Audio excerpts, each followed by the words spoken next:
Hello friends, welcome to यदन investment academy. एक quick video है on Tata Chemicals. Tata Chemicals में क्या हो गया, राइट? केमिकल सेक्टर तो कुछ अच्छा कर नहीं रहा है। लास्ट एक साल से कुछ खास रिटर्न्स नहीं है। मोस्ट ऑफ द स्टॉक्स अच्छा नहीं कर रहे हैं। मोस्टली ये कंप्लेन चल रही है कि सर टाटा केमिकल स्टॉक्स अच्छा नहीं कर रहे हैं। बट टाटा केमिकल्स में 3-4 दिन से क्या हुआ है, ठीक है? तो वो चीज़ हमें थोड़ा सा समझना है कि इतना ज़बरदस्त रिटर्न्स टाटा केमिकल्स में क्यों आए हैं। मतलब एक स्टॉक जो शायद 29 फरवरी को 950 रुपीज़ के आसपास था, ठीक है, वो ऑलमोस्ट 30% बढ़ चुका है। मोर देन 30% बढ़ चुका है actually in just like a weeks time. तो ऐसा क्या हुआ इस स्टॉक में? और अगर आप ये चार्ट देखेंगे, राइट, तो आपको यहाँ पर भी समझ आएगा कि किस तरह से मतलब वॉल्यूम जो है वो इंक्रीज़ होना शुरू हुआ, राइट।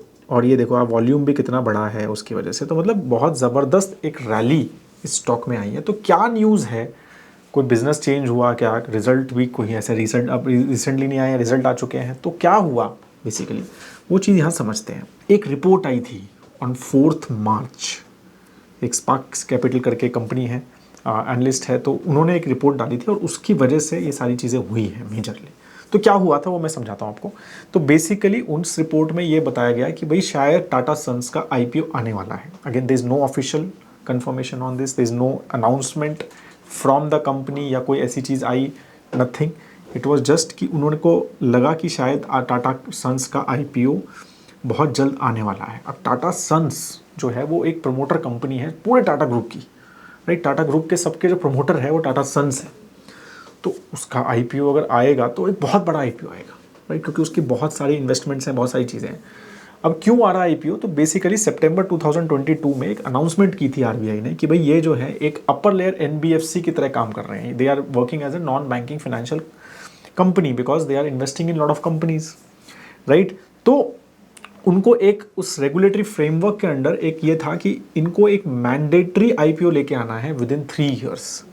तो सितंबर 2022 से सितंबर 2025 तक की एक डेडलाइन दी गई थी कि आपको ये 3 साल में एक आईपीओ लेके आना है।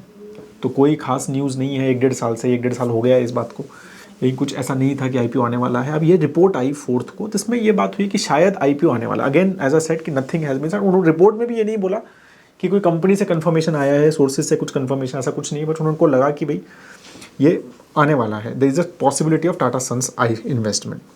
अब जब टाटा सन्स की जो बात हुई तो उसमें उन्होंने कहा कि भाई टाटा सन्स की वैल्यू उनके हिसाब से 8 लाख करोड़ रुपीज़ की होगी। मतलब उसका जो मार्केट वैल्यू है वो कम से कम 8 लाख करोड़ का होगा, क्योंकि उनके हिसाब से ऑलमोस्ट करंट जो उनकी मार्केट वैल्यू है, जो जिस कंपनी में, जैसे वो टाटा कंसल्टेंसी में उनका 72% होल्डिंग है, टाटा स्टील में 32% है, टाटा मोटर्स में 44% है।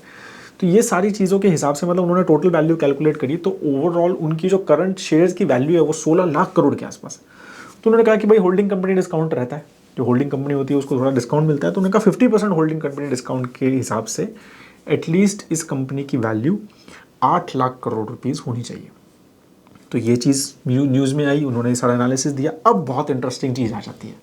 इंटरेस्टिंग चीज़ क्या है कि ये जो टाटा सन्स है इसको करंटली कौन ओन करता है, राइट? कौन ओनर है इसके, जिसका आईपीओ आने वाला है, तो उसके करंटली प्रमोटर्स कौन है, कौन ओनर? तो फिर वो चीज़ अब हम समझते हैं कि मार्च 2023 के हिसाब से इसका जो ओनर है वो दोरबजी टाटा ट्रस्ट है, रतन टाटा ट्रस्ट है और एक दूसरे प्रमोटर ट्रस्ट है। तो मेजरली तो ये होल्ड करते हैं। फिर बाकी कुछ इन्वेस्टमेंट कॉर्पोरेशन है, साइरस इन्वेस्टमेंट प्राइवेट लिमिटेड है। अब there are few companies also which own जो टाटा ग्रुप की कंपनीज हैं उनका भी कुछ स्टेक है इस टाटा सन्स में। तो जैसे टाटा मोटर्स का 3% का स्टेक है, टाटा केमिकल्स का भी ऑलमोस्ट 3% का स्टेक है टाटा सन्स में। टाटा केमिकल के पास टाटा सन्स के शेयर्स है, तो वो चीज़ है। टाटा पावर के पास भी 2% का स्टेक है और इंडियन होटल्स के पास भी ऑलमोस्ट 1% का स्टेक है इस कंपनी में। तो ये जो चीज़ हुई, तो अब एनालिस्ट हमारे जैसे बैठे हैं तो उन्होंने फटाफट कैलकुलेशन किया कि यार इसकी क्या वैल्यू होगी, ठीक है। तो क्या वैल्यू निकली? तो करंटली जो टाटा केमिकल की मार्केट वैल्यू है वो 33,000 करोड़ के आसपास है करंटली, राइट। और उनका जो स्टेक है टाटा सन्स में वो 2.53 करोड़ का है, परसेंट का है। तो अगर वो 8 लाख करोड़ पे लिस्ट होता है तो 20,000 करोड़ रुपए की उसकी वैल्यू होगी उस 2.5% स्टेक की, तो जो कि उसकी करंट मार्केट कैप का 60% है। अब टाटा केमिकल के पास तो बिजनेस भी है, केमिकल बिजनेस भी तो करते हैं वो। तो 20,000 करोड़ रुपए तो सिर्फ उसकी टाटा सन्स की वैल्यू है उनकी, और प्लस उनका बिजनेस। तो मार्केट के एनालिस्ट को क्या लगा कि भाई ये तो बहुत सस्ता है राइट, एसओटीपी करो, एसओटीपी वैल्यूएशन के हिसाब से तो बहुत ही सस्ता है, तो इसको बढ़ाओ। तो ये इसलिए भाग रहा है, इस रिपोर्ट के बाद ही भागा। सिमिलरली टाटा पावर के पास भी स्टेक है, उनके 1.6% का स्टेक है, उनका 13, but Tata power is a much bigger company, तो उसका स्टेक ओवरऑल मार्केट कैप का वो 9% है, क्योंकि उसका 1,35,000 करोड़ का मार्केट कैप है, और उनका जो स्टेक का वैल्यू है वो 13,000 करोड़ का। टाटा मोटर्स का 3,80,000 करोड़ का मार्केट कैप है, उनकी जो स्टेक की वैल्यू है वो 24,000 करोड़ की है। तो इसलिए वहाँ उन स्टॉक्स में इम्पैक्ट इतना नहीं दिखा। मेजरली जो इम्पैक्ट दिखा वो टाटा केमिकल्स में दिखा, राइट। और इसलिए टाटा केमिकल जो है वो ज़बरदस्त रैली किया इन लास्ट 3 डेज।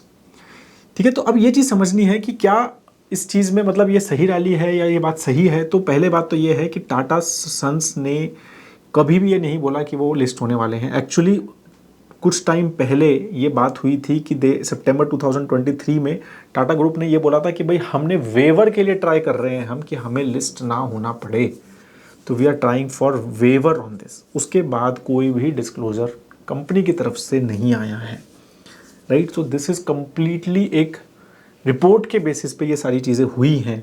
तो ये जो रैली हुई है, ये चीज़ समझिए आप, इसका मतलब कोई भी बैकअप अभी तक कुछ दिख नहीं रहा है, unless and until company clarify करे और ये बोले कि हाँ हमारा प्लान है कि इस साल अगले साल जो भी है हमारा प्लान है, we are working towards having IPO, तो वो बात अलग है। But otherwise there has been no news just based on this report.